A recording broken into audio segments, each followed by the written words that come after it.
everyone, this is Julia from Mountain Sentiments, and I'm just going to show you a little video of how I felt soap. Here you're seeing me wrap the bar with wool roving, and there's lots of places on the internet you can purchase it from. I get mine from various suppliers, Etsy, some wool suppliers that just lots of different ones. The trick to doing the felted soap is to not use too much wool, because if you do, it makes the felting process a lot longer, and then too, your bar will not set up quite as much in the shower. Right here, and I'm sorry that the camera angle was a little off, but I'm holding the the bar under warm water, but I'm also, I'm holding both. I'm holding the bar together. I'm trying to keep the wool on the bar so the water does not make the wool slip off. And what I'm trying to accomplish here is to get the entire bar wet. So I'm just squeezing the water or the bar to get the wool all completely saturated. The pitcher you're seeing there is full of very hot water. That's one of the reasons that I wear gloves. Usually when I'm felting, I felt a lot of bars at once, and I found that not only do the gloves actually help the felting process, but it also protects your hands from the hot water, which is essential to getting a good felt on the bar, and it keeps your hands from getting all pruned up. Ask me how I know.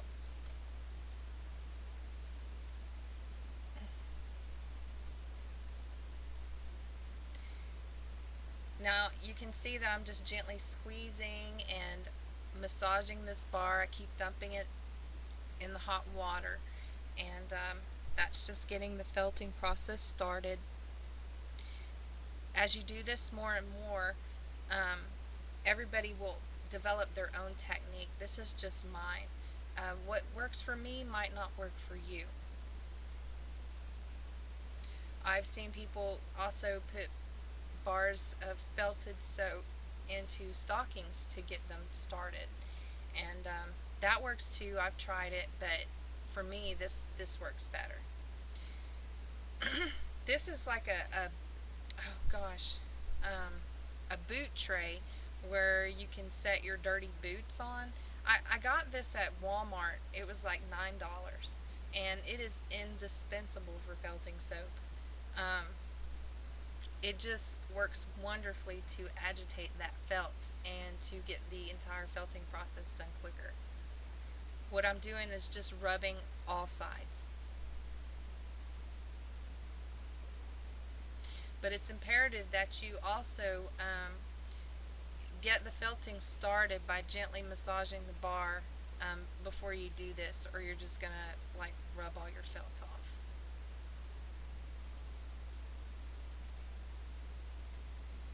And there you have it. It's as simple as that, a fully felted bar.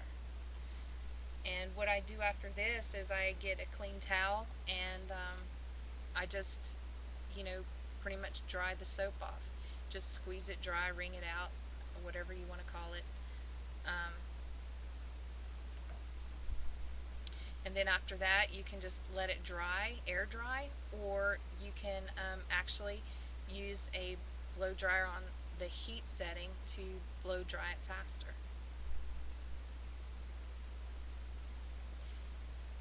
Here we go on the felting. Again, I apologize.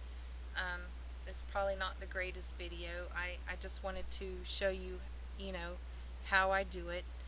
You're going to see my hand more than anything. I'm sitting in the most awkward position to do this. It was very uncomfortable, but I did the best I could to try to get a good camera angle, and it still didn't work out very well. But what I'm doing is using a special felting needle and felting pieces of wool roving onto the felted bar. You're not poking very far into the bar at all. All you're wanting to do is to tack that wool onto the wool that's on the soap.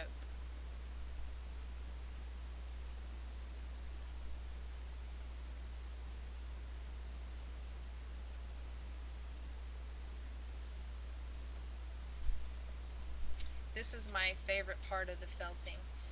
It's just like making a picture to me, or painting a picture at that. I used to oil paint, but it got a little expensive, so I just don't do it that much anymore. And this just kind of solves my craving for painting.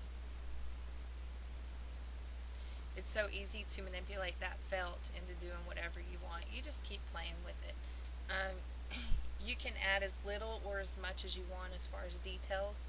Use different colors um, to make it look like a painting.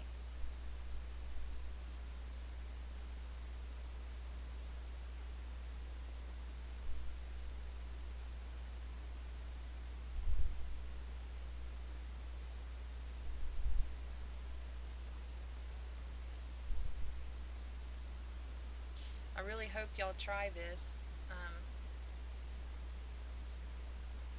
It kind of looks intimidating, but it's really not difficult at all. Oh, and there's one thing I want to let y'all know too, and this is good for whenever you felt the bar as well. Whenever you get your wool roving, it's just gonna be a big, uh, long wad of. It looks like it's just wadded up like cotton, and do not cut that. What you want to do is just kind of spread it out and pull it off.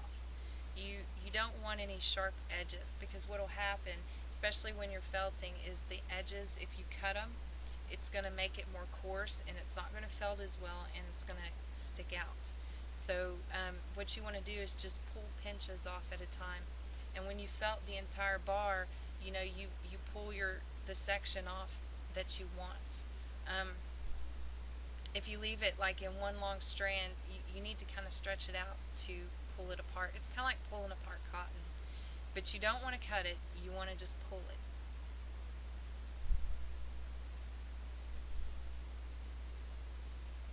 But that's all you're seeing me do here, is just add little pieces of felt and making a picture out of it. And I know, unfortunately, you're seeing my ugly old hand there instead. But I did the best I could to kind of show you how I do it.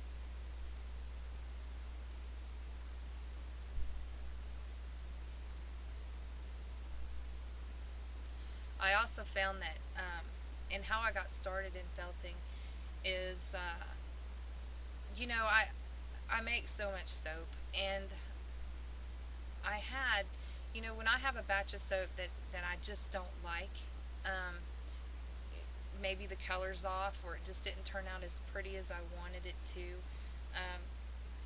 I wanted to find a way to be able to, make the soap pretty. So I got online and I started looking, and that's how I found felting.